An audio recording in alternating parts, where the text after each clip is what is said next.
কথায় আছে অতি লোভে তাঁতি নষ্ট। আর এই বেশি লোভের বশবর্তী হয়ে একবার চুরি করার পর একই জায়গায় আবার চুরি করতে গিয়ে ধরা পড়ে গেল এক চোর। ধৃতের নাম রাকেশ মিস্ত্রি। ধৃত খোলাচাঁদ ফাফড়ি এলাকার বাসিন্দা। পুলিশ সূত্রে জানা গিয়েছে, শিলিগুড়ি মেট্রোপলিটন পুলিশের ভক্তিনগর থানার অন্তর্গত আনন্দবিহার এলাকায় একটি আবাসনে গত রবিবার চুরির ঘটনা ঘটে। অম্লান জ্যোতি সরকার নামে এক ব্যক্তির ফ্ল্যাট ফাঁকা থাকার সুযোগে বাড়িতে ঢুকে বেশ কিছু দামি জিনিস চুরি করে চম্পট দেয় দুষ্কৃতী ওই ব্যক্তি। এরপর ভক্তিনগর থানায় লিখিত অভিযোগ জানান। অভিযোগের ভিত্তিতে তদন্তে নামে পুলিশ। এদিকে ওই একই ফ্ল্যাটে বুধবার রাতে ফের একই যুবক চুরি করতে আসে। ফ্ল্যাটের লোকজনও সজাগ ছিল। চোরের উপস্থিতি টের পেতেই সকলে উঠে হাতে নাতে ধরে ফেলে ওই যুবককে আটকে ভক্তিনগর থানায় খবর দেয় আবাসনের লোকজন। পুলিশ এসে যুবককে থানায় নিয়ে যায়।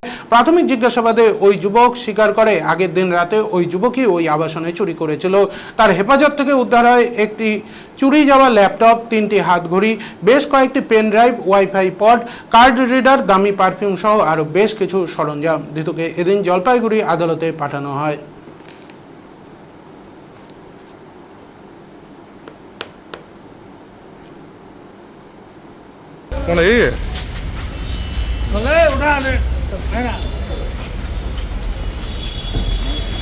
नमस्कार, आप देख रहे हैं खबर समय और मैं आपके साथ मनोज कसबजिया। इस वक्त भक्तिनगर थाने से आप लोग के बीच में जुड़ चुका हूँ। कल देर रात आपको एक खबर दिखाई थी जहाँ पर एक अपार्टमेंट के अंदर जो है स्थानीय लोग